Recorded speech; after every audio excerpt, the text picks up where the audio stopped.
Hey guys, welcome to government jobs Gyan YouTube channel. Guys, आज की इस वीडियो में हम बात करेंगे रेल व्हील फैक्ट्री के new recruitment notification application form apply process के बारे में।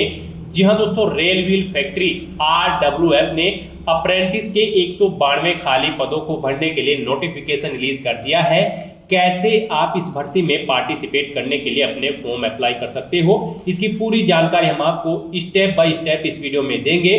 बस आपको इस वीडियो को स्किप के बिना शुरू से लेकर एंड तक देखना है। उसके बाद वीडियो पसंद आए तो इसे लाइक और शेयर कर दें। चैनल पर नए हो तो इसे सब्सक्राइब कर लें। यहाँ पर फॉर्म अप्लाई करते हुए आपके सामने जो भी प्रॉब्लम फेस हो रही है उन सभी का हल आपको इस वीडियो में मिल जाएगा। और हम आपको ये भी बताएंगे कि कौन सी वो कॉमन मिस्टेक है जिसके करने से आपका ये एप्लीकेशन फॉर्म रिजेक्ट हो सकता है। तो आपको अपने फॉर्म को अप्लाई करते हुए उस मिस्टेक्स को करने से बचना है और अपना फॉर्म रिजेक्ट होने से बचाना है। तो बिना कोई वक्त गंवाए चलिए शुरू करते हैं। आपको इस वीडियो के डिस्क्रिप्शन बॉक्स में हमारी वेबसाइट IND-sarkari-naukri.in के इस पेज का लिंक मिल जाएगा। यहाँ पर आपको इस भर्ती के रिगार्डिंग सभी डिटेल्स प्रोवाइड कर दी गई है। रेल व्हील फैक्ट्री RWF ने अप्रेंटिस के 192 खाली पदों को भरने के लिए नोटिफिकेशन रिलीज किया है। आप 1 मार्च 2025 से 1 अप्रैल 2025 तक अपने फॉर्म अप्लाई कर सकते हो। 10वीं पास ITI पास कैंडिडेट एलिजिबल है, अप्लाई कर सकते हैं। 15 से 24 साल आपकी आयु सीमा रखी गई है। यहाँ पर SC ST PhD women candidate को फीस जमा नहीं करानी है। बाकी सब कैटेगरी कैंडिडेट को मात्र 100 रुपए फीस के रूप में जमा कराने होंगे। ऑल इंडिया से आप ऑफलाइन अप्लाई कर सकते हो। उसके लिए आपको इंपोर्टेंट लिंक सेक्शन में आना है और यहाँ पर official notification and application form PDF आपको इस लिंक पर क्लिक कर देना है। उसके बाद आपके सामने यहाँ पर रेल व्हील फैक्ट्री का ये ऑफिशियल नोटिफिकेशन ओपन हो जाएगा। यहाँ पर आपको इस भर्ती के रिगार्डिंग सभी डिटेल्स प्रोवाइड कर दी गई है। जैसे कि फिटर की पोस्ट के लिए यहाँ पर 85 वैकेंसी है, मैकेनिस्ट की पोस्ट के लिए 31 वैकेंसी है, मैकेनिक मोटर व्हीकल के लिए 8 वैकेंसी है, टर्नर की ट्रेड के लिए 5 वैकेंसी है, CNC प्रोग्रामिंग कम ऑपरेटर COE ग्रुप के लिए 23 वैकेंसी है, इलेक्ट्रीशियन के लिए 18 वैकेंसी है, इलेक्ट्रॉनिक्स मैकेनिक के लिए 22 वैकेंसी है। तो टोटल 192 वैकेंसीज है। और यहाँ पर साथ ही साथ आप चेकआउट कर सकते हो कौन सी कैटेगरी के लिए कितनी नंबर ऑफ वैकेंसीज है। इसकी भी पूरी डिटेल यहाँ पर आपको इस नोटिफिकेशन में प्रोवाइड करा दी गई है। इसकी भी डिटेल आप यहाँ से चेकआउट कर सकते हो। साथ ही साथ आप अपनी एलिजिबिलिटी क्राइटेरिया की डिटेल इस नोटिस में से चेकआउट कर सकते हो। 15 से 24 साल के बीच में आपकी आयु सीमा रखी गई है। आयु की गणना 1/3/2025 से की जाएगी। एजुकेशनल क्वालिफिकेशन की अगर बात करें तो इस भर्ती पर अप्लाई करने के लिए आपका 10वीं क्लास पास आउट होना जरूरी है 50% मार्क्स के साथ, प्लस आपके पास ITI का सर्टिफिकेट होना चाहिए रिलीवेंट ट्रेड के अंतर्गत, जो कि आपका NTC या फिर NCVT से अप्रूव्ड होना चाहिए जो आपका सर्टिफिकेट होगा। उसके बाद यहाँ पर आपको इस भर्ती के रिगार्डिंग सभी डिटेल्स प्रोवाइड कर दी गई है। कितनी सैलरी आपको प्रोवाइड कराई जाएगी, कैसे आपको अप्लाई करना है। तो अप्लाई करने के लिए आपको हमारी वेबसाइट के इसी पेज पर ही जब आप official notification and application form PDF link पर क्लिक करोगे तो आपके सामने यहाँ पर ये नोटिफिकेशन ओपन होगा। आपको इसे नीचे स्क्रॉल डाउन करते हुए यहाँ पर एप्लीकेशन फॉर्म का फॉर्मेट मिल जाएगा। एनेक्जर A यहाँ पर पेज नंबर 12 पर आपको आपका एप्लीकेशन फॉर्म मिल जाएगा। इसे आपको केयरफुली फिल करना है और उसके बाद आपको इसे ऑफलाइन मोड में सबमिट करना है। यानी कि इस भर्ती पर अप्लाई करने के लिए ऑफलाइन आपको अपना फॉर्म अप्लाई करना है। यहाँ पर इस फॉर्म में आपको सबसे पहले पूछा गया है ट्रेड, किस ट्रेड के लिए आप अप्लाई करने जा रहे हो। तो यहाँ पर आप अपनी ट्रेड सिलेक्ट करें जिस ट्रेड के लिए आप अप्लाई करना चाहते हैं। ट्रेड यहाँ पर आपको स्टार्टिंग में ही शो कर दी गई है इस नोटिफिकेशन से।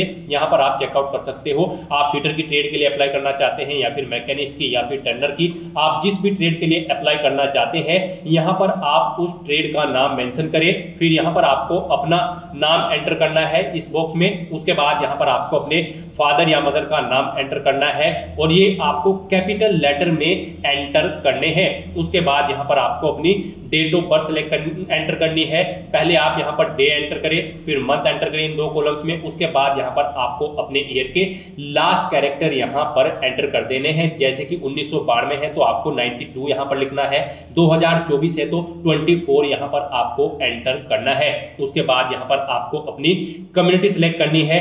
SC कैटेगरी से बिलोंग करते हैं तो आप SC के सामने टिक कर दें, ST कैटेगरी से बिलोंग करते हो तो एसटी के सामने आप यहाँ पर ओके कर दें। ओबीसी के लिए, ओबीसी से आप बिलोंग करते हैं तो ओबीसी के सामने आप टिक कर दें। इस तरह से यहाँ पर आपको अपनी कम्युनिटी सिलेक्ट कर लेनी है और साथ ही साथ यहाँ पर आपको अपना पासपोर्ट साइज फोटो अफिक्स करना है। इस लोकेशन पर आपको अपना फोटो अफिक्स करना है और ये नया होना चाहिए और कलर फोटो आपका होना चाहिए, यानी कि हाल फिलहाल के दिनों में ही आपका फोटो खींचा होना चाहिए। तो यहाँ पर आप अपना फोटो अफिक्स करें। उसके बाद आप इस पेज को नीचे स्क्रॉल डाउन करें। फिर यहाँ पर आपसे पूछा गया कि क्या आप फिजिकली डिसेबल्ड हैं, अगर है तो आप किस कैटेगरी के फिजिकली डिसेबल्ड कैंडिडेट हैं। यहाँ पर आप अपने अकॉर्डिंग ऑप्शन सेलेक्ट करें और नहीं है तो यहाँ पर आपको कटिंग का निशान कर देना है बॉक्स के सामने। फिर यहाँ पर आपको अपना एड्रेस देना है। यहाँ पर आप अपना हाउस नंबर, विलेज और शहर एंटर करें, अपना पिन कोड यहाँ पर एंटर करें, स्टेट यहाँ पर एंटर करें। उसके बाद आप अपनी नेशनलिटी यहाँ पर राइट करें, अपना जेंडर यहाँ पर राइट करें, मोबाइल नंबर दे और ईमेल एड्रेस यहाँ पर आप मेंशन कर दें। उसके बाद आपसे पूछा गया है आपकी बॉडी पर कहीं पर कोई कट या तिल का निशान है तो उस पैलेस का नाम यहाँ पर एंटर कर दे, जैसे कि नेक, हैंड या फिर फुट। अगर नहीं है तो यहाँ पर आपको नो मार्क एंटर कर देना है। यहाँ पर आपकी बॉडी पर कोई कट या तिल का निशान एक से ज्यादा जगह है तो आप यहाँ पर दूसरे नंबर पर उस जगह का नाम मेंशन कर सकते हैं, नहीं है तो यहाँ पर आप नो मार्क राइट कर दें। नेक्स्ट यहाँ पर आपको अपनी एजुकेशनल क्वालिफिकेशन की डिटेल प्रोवाइड करनी है। गाइड यहाँ पर इस भर्ती में पार्टिसिपेट करने के लिए आपका 10वीं क्लास पास आउट होना जरूरी है, किसी वेल रिकॉग्नाइज बोर्ड से मिनिमम 50% मार्क्स के साथ, प्लस आपके पास आईटीआई या फिर एनटीसी का सर्टिफिकेट होना जरूरी है। रिलीवेंट ट्रेड के अंतर्गत जिस ट्रेड के लिए आप अप्लाई करने जा रहे हो और वो एनसीवीटी से रिकॉग्नाइज होना चाहिए आपका सर्टिफिकेट। तो यहाँ पर क्वालिफिकेशन की डिटेल देते हुए आपको सबसे पहले बोर्ड का नाम देना है, किस बोर्ड से आपने अपनी 10वीं क्लास पास आउट की है, सीबीएसई, यूपी, जिस भी बोर्ड से आपने की है। फिर कब आपने पास आउट की है वो ईयर यहाँ पर मेंशन करें, टोटल मार्क्स कितने थे वो मेंशन करें, कितने मार्क्स आपने ऑब्टेन किए हैं वो एंटर करें, कितने परसेंटेज आपने ऑब्टेन किए हैं वो परसेंट यहाँ पर आप कैलकुलेट करके मेंशन कर दें। उसके बाद गाइड यहाँ पर आपको अपनी टेक्निकल क्वालिफिकेशन की डिटेल प्रोवाइड करनी है, यानी कि आईटीआई या फिर एनटीसी का जो आपके पास सर्टिफिकेट है उसकी डिटेल आपको देनी है। यहाँ पर आपको बताना है किस ट्रेड में आपने अपनी आईटीआई या फिर एनटीसी की है, जैसे कि फिटर या फिर मैकेनिक आप यहाँ पर मेंशन करें, किस बोर्ड से की है बोर्ड का नाम दें, कब पास आउट की है वो ईयर मेंशन करें, टोटल मार्क्स कितने थे वो एंटर करें, कितने मार्क्स आपने ऑब्टेन किए हैं वो यहाँ पर एंटर करें और यहाँ पर कितने परसेंट मार्क्स आपने ऑब्टेन किए हैं, परसेंटेज अपने मार्क्स की यहाँ पर आप मेंशन कर दें। उसके बाद यहाँ पर आपको अपनी फीस की डिटेल प्रोवाइड करनी है। गाइड यहाँ पर अगर आप SC, ST, PhD women candidate हैं तो आपको फीस जमा नहीं करानी है, बाकी सब कैटेगरी कैंडिडेट को 100 रुपए फीस के रूप में जमा कराने होंगे। तो यहाँ पर अगर आप फीस क्राइटेरिया के अंतर्गत आते हैं तो आपको यहाँ पर डिमांड ड्राफ्ट या फिर आईपीओ के थ्रू अपनी फीस जमा करानी है। उसके लिए यहाँ पर आपको name of the post office या बैंक या पोस्ट ऑफिस का नाम देना है जिससे आपने अपना आईपीओ या फिर डिमांड ड्राफ्ट तैयार कराया है, उसका सीरियल नंबर आपको देना है, डेट देनी है कब वो तैयार हुआ है, अमाउंट देना है कितने रुपए का आपने डिमांड ड्राफ्ट या फिर आईपीओ तैयार कराया है वो यहाँ पर आपको एंटर करना है। उसके बाद यहाँ पर अगर आप फीस क्राइटेरिया के अंतर्गत नहीं आते हो तो यहाँ पर आपको अपनी कोई भी कैटेगरी सिलेक्ट कर देनी है। यहाँ पर आपको ये डिटेल नहीं देनी होगी। अगर आप फीस क्राइटेरिया के अंतर्गत नहीं आते हो तो यहाँ पर बस आपको टिक करना होगा SC या फिर ST या फिर फीमेल या फिर PWD कैंडिडेट अगर आप हैं तो आप इन जिस भी बॉक्स के अंतर्गत आते हैं उस बॉक्स के नीचे आप यहाँ पर ओके का निशान मेंशन कर दे। उसके बाद यहाँ पर आपको डॉक्यूमेंट्स की लिस्ट बतानी है, क्या क्या डॉक्यूमेंट यहाँ पर आप अपने एप्लीकेशन फॉर्म के साथ सबमिट करोगे। 1, 2, 3, 4 जो भी डॉक्यूमेंट रिक्वायर्ड है आप ऑफिशियल नोटिफिकेशन से चेकआउट करें। यहाँ पर आपको अपना 10वीं क्लास का सर्टिफिकेट देना है, आईटीआई या फिर एनटीसी का सर्टिफिकेट देना है, रिजर्व कैटेगरी से बिलोंग करते हैं तो आपको अपना कास्ट सर्टिफिकेट यहाँ पर एप्लीकेशन फॉर्म के साथ अटैच करना होगा। उसके बाद यहाँ पर आपसे पूछा गया है whether ward of serving railway employee, यानी कि क्या आप रेलवे के एम्प्लॉय हैं, अगर है तो आप यस करें, नहीं तो यहाँ पर नो मेंशन कर दे। अगर यहाँ पर आप यस ऑप्शन सिलेक्ट करते हैं तो फिर यहाँ पर आपको अपना प्रेकाय परफॉर्मा एनेक्सर डी यहाँ पर बताना होगा कि वो रिक्वायर्ड है, तो यहाँ पर आपको यस ऑप्शन सिलेक्ट करना होगा एंड यानी कि यस ऑप्शन आपको यहाँ पर मेंशन करना होगा। उसके बाद आपसे पूछा गया कि क्या आप EX सर्विसमैन हैं, अगर है तो यस मेंशन करें, नहीं है तो यहाँ पर आप नो मेंशन कर दें। अगर आप एक सर्विसमैन है और यस ऑप्शन आप मेंशन करते हो तो फिर यहाँ पर आपको अपना डिस्चार्ज सर्टिफिकेट भी अपने एप्लीकेशन फॉर्म के साथ भेजना होगा और यहाँ पर आपको यस मेंशन करना होगा कि हाँ मैं अपना डिस्चार्ज सर्टिफिकेट भी एप्लीकेशन फॉर्म के साथ इनक्लोज करके भेजूंगा। उसके बाद आपको 20 नंबर पर आना है। 20 नंबर में यहाँ पर आपसे पूछा गया है क्या आपने रजिस्ट्रेशन किया हुआ है किसी एम्प्लॉयमेंट एक्सचेंज पे जो कि लोकेटेड है स्टेट ऑफ कर्नाटका। अगर है तो यस करें, नहीं तो आप नो ऑप्शन सेलेक्ट करें। अगर यस करते हैं तो फिर उसका रजिस्ट्रेशन नंबर आप दें, place of employment exchange in state of Karnataka, यहाँ पर स्थान का नाम दें, कर्नाटका में वो कहाँ पर एम्प्लॉयमेंट एक्सचेंज है। फिर date of last renewal of employment exchange card in the state of Karnataka, उसकी रिन्यूअल की डेट क्या है वो यहाँ पर आप मेंशन कर दे। ये सब डिटेल्स आपको आपके एम्प्लॉयमेंट एक्सचेंज की जो डिटेल है उसमें से मेंशन कर देनी है।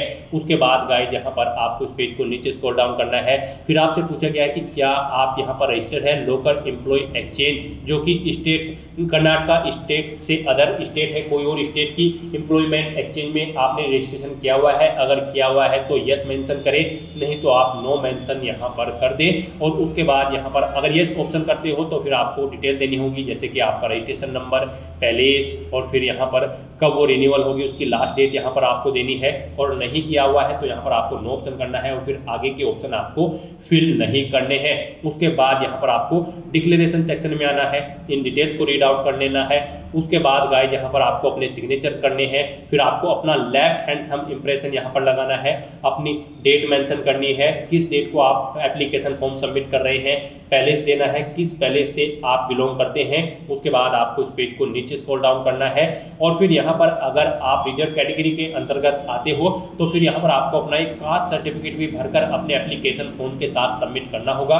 इसे भी आपको भरना है। सबसे पहले यहाँ पर आपको अपना नाम मेंशन करना है। उसके बाद यहाँ पर आपके फादर का नाम आपको मेंशन करना है, अपना विलेज या टाउन यहाँ पर मेंशन करना है, डिस्ट्रिक्ट या फिर डिवीजन यहाँ पर आपको मेंशन करना है, अपना स्टेट मेंशन करना है और यहाँ पर किससे आप बिलोंग करते हैं वो कास्ट यहाँ पर आपको मेंशन कर देनी है। इस तरह से आपको ये अपना कास्ट सर्टिफिकेट फिल कर देना है। यहाँ पर आपको अपनी बेसिक डिटेल्स देनी होंगी, जैसे कि यहाँ पर आगे इसमें आपको अपने सिग्नेचर और डेजिग्नेशन देनी है, किस डेजिग्नेशन किस रैंक के अधिकारी ने आपको यहाँ पर ये आपका जो कास्ट सर्टिफिकेट है इशू कराया है, पहले इस एंटर कर दे, डेट एंटर कर दे। नॉर्मली आपको अपनी बेसिक डिटेल्स यहाँ पर इसमें प्रोवाइड करनी है।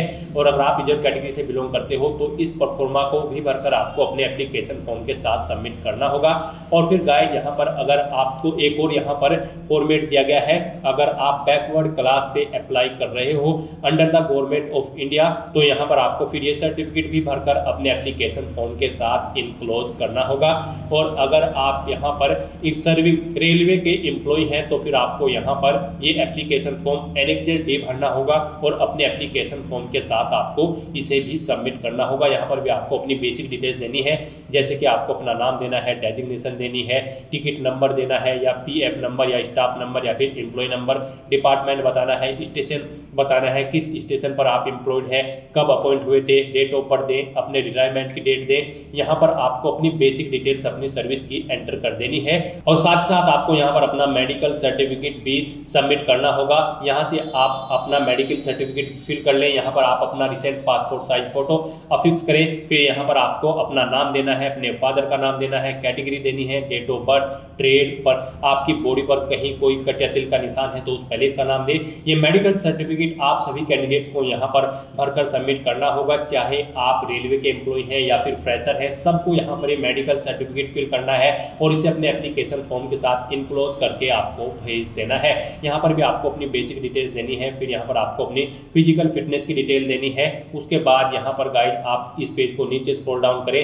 यहाँ पर आपसे पूछा गया है आप यहाँ पर अपने एप्लीकेशन फॉर्म के साथ साथ किन किन डॉक्यूमेंट्स को सबमिट करेंगे। तो यहाँ पर गाइड आपको पूछा गया है क्या आप अपनी 10वीं की मार्कशीट अपने एप्लीकेशन फॉर्म के साथ सबमिट करेंगे, तो यहाँ पर आपको यस ऑप्शन सेलेक्ट करना है। यहाँ पर आपको अपना फोटो भी एप्लीकेशन फॉर्म के साथ सबमिट करना होगा। उसके बाद आपको अपना SC ST OBC सर्टिफिकेट, अगर आप रिजर्व कैटेगरी से बिलोंग करते हो तो इसे अगर आप भेज रहे हैं तो यस करें, नहीं तो नो ऑप्शन सेलेक्ट करें। तो इस तरह से यहाँ पर आपको इन सभी डॉक्यूमेंट्स को देख लेना है कि किन किन डॉक्यूमेंट्स को आप सबमिट कर रहे हैं और किन किन को आप यहाँ पर सबमिट नहीं कर रहे हैं। आपको अपने अकॉर्डिंग देखना है। अगर फीस जमा करा रहे हो तो आप फीस क्राइटेरिया के अंतर्गत आते हो तो आपको अपना डिमांड ड्राफ्ट देना है, या फिर आईपीओ तो आप यस करेंगे, नहीं तो आप नो ऑप्शन यहाँ पर यस करेंगे। इस तरह से अपनी डिटेल्स आपको फिल करनी है। फिर यहाँ पर आपको अपनी डेट मेंशन करनी है। उसके बाद यहाँ पर आपको अपने सिग्नेचर करने हैं और इस एप्लीकेशन फॉर्म को एक सील्ड एनवेलप में पैक करके आपको इस एड्रेस पर सबमिट कर देना है। जी हाँ दोस्तों, इस एड्रेस पर आपको अपना एप्लीकेशन फॉर्म सबमिट करना है। The assistant professional officer second personal department rail wheel factory Yelahanka Bangalore 560064। आपको इस एड्रेस पर अपना एप्लीकेशन फॉर्म सबमिट कर देना है और यहाँ पर आपका ये एप्लीकेशन फॉर्म 1/4/2025 से पहले इस एड्रेस पर सबमिट हो जाना चाहिए। गाइस, यहाँ पर जो आपका आईपीओ या डिमांड ड्राफ्ट आपको तैयार कराना है वो आपको यहाँ पर principal financial adviser / rail wheel factory, आपको इस नाम से अपना जो आईपीओ या फिर डिमांड ड्राफ्ट है आपको इस नाम से यहाँ पर उसे तैयार करवाना है। इस नाम से आपका डिमांड ड्राफ्ट तैयार होगा और आपके एप्लीकेशन फॉर्म के साथ वो भी सबमिट होगा अगर आप फीस क्राइटेरिया के अंतर्गत आते हैं। तो दोस्तों, इस फॉर्मेट में आपको अपना एप्लीकेशन फॉर्म भरकर इस एड्रेस पर सबमिट कर देना है। लास्ट डेट 1 अप्रैल 2025 से पहले और फॉर्म सबमिट करने के बाद यहाँ पर आपको अपना अप्रेंटिसशिप इंडिया के पोर्टल पर रजिस्ट्रेशन करना होगा। ये मस्ट है। जी हाँ दोस्तों, हम आपको बता दें यहाँ पर रेलवे ने पहले ही ऑफिशियल नोटिफिकेशन पर क्लियर कर दिया है। यहाँ पर एप्लीकेशन फॉर्म सबमिट करने के बाद जो कैंडिडेट सिलेक्ट हो जाएंगे तो उनको यहाँ पर अप्रेंटिसशिप इंडिया के इस पोर्टल पर, जी हाँ दोस्तों, apprenticeshippindia.gov.in के पोर्टल पर जाकर अपना रजिस्ट्रेशन कर लेना होगा। तभी यहाँ पर आगे का रिक्रूटमेंट का टास्क कंप्लीट होगा आपकी। तो यहाँ पर आपको इस पोर्टल पर अपना रजिस्ट्रेशन कर लेना है। हम आपको सजेस्ट करते हैं कि आप यहाँ पर अपने सिलेक्शन की वेट न करें और जल्द से जल्द अपना रजिस्ट्रेशन यहाँ पर अप्रेंटिसशिप इंडिया के इस पोर्टल पर कर लें। कैसे आप अपना रजिस्ट्रेशन यहाँ पर करोगे, उसके लिए आपको हमारी वेबसाइट के इसी पेज पर ही, जी हाँ दोस्तों, वेबसाइट के इसी पेज पर ही, जो लिंक आपको इस वीडियो के डिस्क्रिप्शन बॉक्स में दिया गया है वेबसाइट का, उसके इस पेज पर रजिस्ट्रेशन अप्रेंटिसशिप पोर्टल का ये लिंक दिया गया है। जैसे ही आप इस लिंक पर क्लिक करेंगे तो आपके सामने यहाँ पर अप्रेंटिसशिप इंडिया का ये ऑफिशियल पोर्टल ओपन हो जाएगा। तो सबसे पहले यहाँ पर आपको अपना रजिस्ट्रेशन करना होगा। गाइस, उसके लिए यहाँ पर आपको रजिस्टर एज ए कैंडिडेट में आकर आपको इस रेडियो बटन पर क्लिक कर देना है। जैसे ही आप क्लिक करोगे तो आपके सामने यहाँ पर रजिस्ट्रेशन का फॉर्म ओपन हो जाएगा। यहाँ पर आपसे पूछा गया है कि क्या आप ITI स्टूडेंट है, अगर है तो इस चेकबॉक्स को ओके करें। फिर अपना रोल नंबर एंटर करें और अपनी फाइंड डिटेल्स ऑप्शन पर क्लिक करके डिटेल्स फैच आउट कर ले।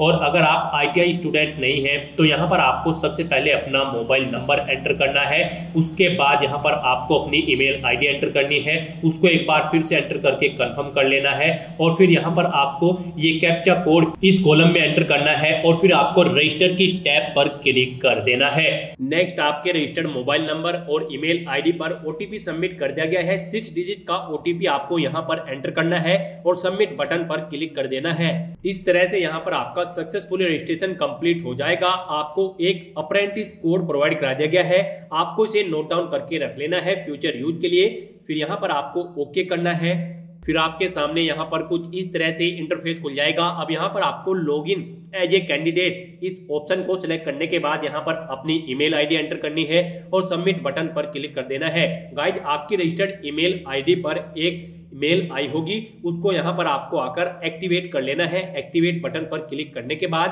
तो यहाँ पर अब आपको अपनी ईमेल ID एंटर करने के बाद सबमिट बटन पर क्लिक कर देना है। फिर आपके रजिस्टर्ड मोबाइल नंबर और ईमेल ID पर एक OTP सबमिट कर दिया जाएगा। वो OTP आपको यहाँ पर एंटर करना है और लॉगिन बटन पर क्लिक करके लॉगिन कर लेना है। नेक्स्ट, आपके सामने यहाँ पर आपका अप्रेंटिसशिप इंडिया का ये डैशबोर्ड ओपन हो जाएगा। अब यहाँ पर आपको अपनी KYC कंप्लीट करनी है। फिर आपको अपनी बैंक की डिटेल प्रोवाइड करानी है। उसके बाद आपको अपनी qualification, father name, mother name, category और सिग्नेचर इमेज अपलोड कर देने हैं। तो यहाँ पर आपको 1 बाय 1 करके इन सभी स्टेप्स को कंप्लीट करना है। तो इस तरह से यहाँ पर आपका रजिस्ट्रेशन सक्सेसफुली कंप्लीट हो जाएगा और आपको जो ये रजिस्ट्रेशन नंबर प्रोवाइड कराया गया है आपको इसे केयरफुली नोट डाउन करके रख लेना है। इस भर्ती के फ्यूचर यूज के लिए इसकी जरूरत आपको टाइम टू टाइम पड़ती रहेगी जब तक ये भर्ती की टास्क कंप्लीट नहीं होती है। तो दोस्तों, ऐसे आप रेल व्हील फैक्ट्री अप्रेंटिस के 192 खाली पदों को भरने के लिए अपना फॉर्म अप्लाई कर सकते हो बिना कोई मिस्टेक किए हुए। आज की इस वीडियो में बस इतना ही। आई होप ये वीडियो आपको पसंद आई होगी। अगर पसंद आई हो तो इसे लाइक और शेयर करें। चैनल पर नए हो तो इसे सब्सक्राइब कर लें। Thanks for watching.